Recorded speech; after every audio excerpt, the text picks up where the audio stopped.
Assalamualaikum warahmatullahi wabarakatuh. Alhamdulillahirabbil alamin. Wassalatu wassalamu ala Rasulillah wa ala alihi wa sahbihi wa man tabi'ahu. Asyhadu an la ilaha illallah wa asyhadu anna Muhammadar Rasulullah. Allahumma shalli ala sayidina Muhammad wa ala ali sayidina Muhammad wa alhamdulillahirabbil alamin. Rabbi israh li sadri wa yassir li amri wa hlul 'uqdatam min lisani yafqahu qawli. Rabbi zidni ilma warzuqni fahma bi rahmatika ya arhamar rahimin. Teman-teman sekalian, Bapak Ibu sekalian dirahmati Allah. Sahabat Jeda Pagi, saya doakan semoga selalu sehat-sehat pikirannya, sehat badannya, sehat jiwa raganya, dan semoga selalu dilimpahkan rezeki yang banyak berlimpah serta barokah. Untuk itu mari kita bersama-sama membersihkan diri kita, memohon kepada Allah SWT, dan kita saling mendoakan semoga semuanya didapatkan di sukses.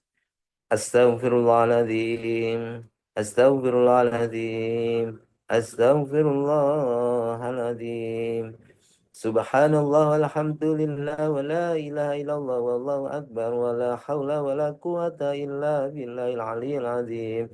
Subhanallah walhamdulillah wa la ilaha illallah wallahu akbar wa la hawla wa la quwata illa billahil aliyyil azim. Subhanallah walhamdulillah wa la ilaha illallah wallahu akbar wa la hawla wa la quwata illa billahil aliyyil azim. La ilaha illallah wahdahu la syarika lah, lahul mulku wa lahul hamdu wa huwa ala kulli syai'in qadir. Allahumma faqihna fid din wa alimna at-takwil. Allahumma faqihna fid din wa alimna at-takwil. Allahumma faqihna fid din wa alimna at-takwil. Allahumma inni as'aluka ilman nafi'a wa rizqan thayyiba wa amalan mutaqabbala. Allahumma inni as'aluka al-huda wa tuqa wal khifata wal ghina. Ya Rabbi lakal hamdu kama yanbaghi li jalali wajhikal azimi sultanik. Rabbana zalamna anfusana wa illam taghfir lana wa tarhamna lanakunanna minal khasirin. Rabbana hab lana min azwajina wa dhurriyyatina qurrata a'yun waj'alna lil muttaqina imama. Rabbi anzilni munzalan mubarakan wa anta khairul munzilin.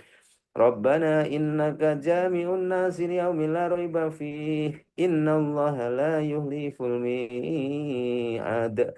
Allahumma rabbana anzil alaina ma'idatan minas sama'i takunu lana 'inda lil awwalina wa akhirina wa ayatan minka warzuqna wa anta khairur raziqin.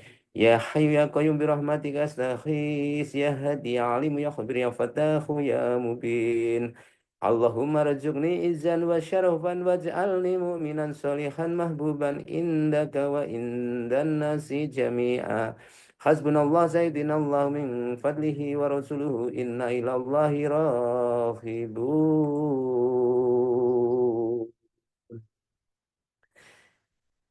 Bapak Ibu sekalian dirahmati Allah, saudaraku, sahabat Jeda Pagi, dalam hidup ini kita seringkali menyandarkan harapan dan kekuatan pada hal-hal yang tampak oleh mata. Menyandarkan kehidupan ini tampak oleh mata, contohnya apa? Pada uang, pada jabatan, pada koneksi, atau pada rencana manusia.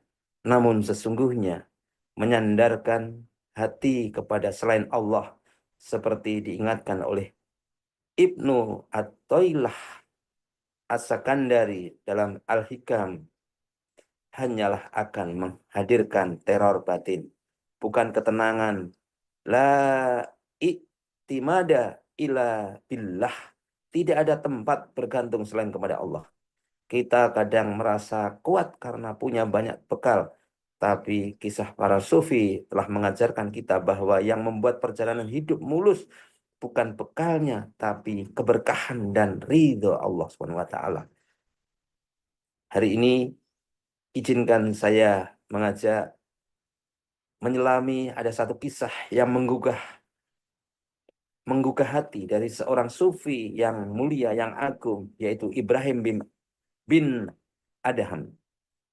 Kisah yang menggetarkan sebutir kurma yang menghalangi langit. Setelah yaitu Ibrahim bin Adam, setelah menunaikan ibadah haji, Ibrahim bin Adham ingin melanjutkan perjalanan ke Masjid Al-Aqsa. Sebelum berangkat, ia membeli kurma di pasar. Saat semua sudah ditimbang, ia melihat satu butir kurma jatuh di dekat timbangan. Ia pun mengambilnya, membersihkannya, dan lalu memakannya karena menyangka itu bagian dari yang ia beli. Ia melanjutkan perjalanan panjang selama 4 bulan. Setibanya di Masjid Al-Aqsa, ia beribadah dengan khusyuk, berdoa dengan khusyuk. Tapi tiba-tiba ia mendengar bisikan dua malaikat. Karena orang sangat alim, dia bisa mendengar. Itulah Ibrahim bin Adham, ahli ibadah yang doanya dulu selalu dikabulkan oleh Allah. Tapi sekarang doanya tertolak karena 4 bulan lalu ia telah memakan sebutir kurma yang bukan haknya. Ini bisikan malaikat. Allah Akbar. Betapa dalam hati Ibrahim terguncang. Ia langsung bergegas kembali ke Mekah, menempuh perjalanan yang panjang lagi demi mencari pedagang tua itu. Namun pedagang tua tadi telah wafat. Ibrahim lalu menemui anaknya, ya, ada 12 ahli warisnya satu persatu. Yang pertama dia nemui, dia menyocokkan, tolong diikhlaskan atau saya beli. Anak yang satu tadi, saya menghalalkan, saya mengikhlaskan, tapi 11 saudara saya tidak tahu. Tolonglah menemui mereka. Akhirnya Ibrahim menemui 11 saudaranya lagi, satu persatu, hanya untuk meminta keikhlasan atas satu butir kurma. Setelah semua mengikhlaskan, Ibrahim kembali lagi ke Masjid Al-Aqsa dan suara malaikat itu kembali terdengar. Sekarang doa Ibrahim telah kembali dikabulkan. Ia telah bersih dari satu butir kurma yang bukan miliknya. Maka pelajaran jiwa, pelajaran kita yaitu keberkahan tak datang dari jumlah, tapi dari kehalalan. Bapak Ibu sekalian yang dirahmati Allah, saudaraku sekalian, bukankah kita seringkali mengabaikan hal kecil karena merasa itu tak penting, tapi ternyata Allah sangat memperhatikan apa yang kita anggap sepele tadi. Rasulullah SAW telah bersabda dalam hadis Bukhari Muslim, sesungguhnya yang halal itu jelas dan yang haram itu jelas, dan siapa yang menjaga diri dari subhat yang ragu-ragu, yang mengkhawatirkan, yang belum jelas kehalalannya, bisa membuat doanya tertolak selama berbulan-bulan.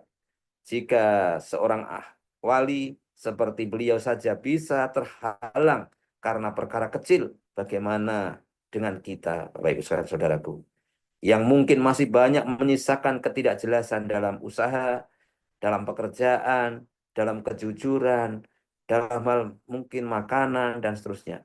Mungkin kita bisa lihat di sekitar kita. Mungkin seorang pekerja yang menggunakan ATK untuk kepentingan pribadi barangkali. Seorang siswa atau mungkin ya mengambil apa yang mungkin bukan haknya, ini sepele aja lah, enggak apa-apa. Seorang pedagang ya menggunakan peralatan kantor untuk kepentingan pribadi. Nah, ini hati-hati. Mungkin kita anggap sepele, enggak apa-apa, tapi Allah, nah ini ya. Seorang siswa yang mengambil kembalian yang mungkin hanya sedikit, atau seorang siswa yang menyontek ya sehingga dia mendapatkan nilai dari nilai tersebut sehingga ilmunya menjadi tidak berkah. Seorang pedagang yang menambahkan harga tanpa kejujuran juga bisa, dan semua itu bisa jadi hanya seperti sebutir kurma, tapi efeknya luar biasa di sisi Allah. Bayangkan, ada orang yang sengaja mengambil sesuatu yang bukan miliknya, lalu lupa mengembalikannya. Dia tidak niat sebenarnya cuma sebentar, tapi lupa. Lalu ia berdoa, memohon rezeki, ingin bisnisnya lancar, tapi rezekinya akhirnya terhambat, rezekinya seret. Bisa jadi bukan karena usahanya yang kurang, tapi ada sesuatu yang belum selesai di langit. Karena ada hak orang lain yang belum dikembalikan. Atau seorang siswa ya, yang tadi saya sudah simpulkan, saat ujian menyontek, lalu bertahun-tahun merasa ilmunya tak berkah dan tak paham pelajaran, semua itu mungkin bersumber dari satu kesalahan kecil yang dibiarkan terus-menerus dan belum minta maaf.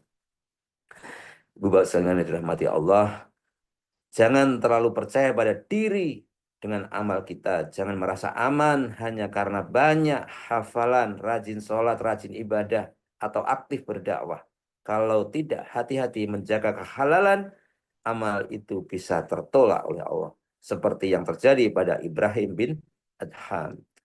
Mari kita perbaiki niat, bersihkan harta kita, bersihkan hati kita, luruskan amal kita, luruskan ibadah kita. Jangan bersandar pada jumlah gaji, jumlah relasi, atau rencana dunia, tapi bersandarlah hanya kepada Allah Subhanahu wa taala. Minta apa? Keberkahan. Allah Subhanahu wa taala berfirman, yaitu wa yarzuqhu min haitsu la yahtasib wa may yatawakkal 'alallahi wa huwa hasbu innallaha balighu amri qad ja'alahu likulli syai'in qadra. Dan Allah memberikan rezeki dari arah yang tiada disangka-sangkanya. Dan barang siapa yang bertawakal kepada Allah, niscaya Allah akan mencukupkan keperluannya. Sesungguhnya Allah melaksanakan urusan yang dikendakinya. Sesungguhnya Allah telah mengadakan ketentuan bagi tiap-tiap sesuatu.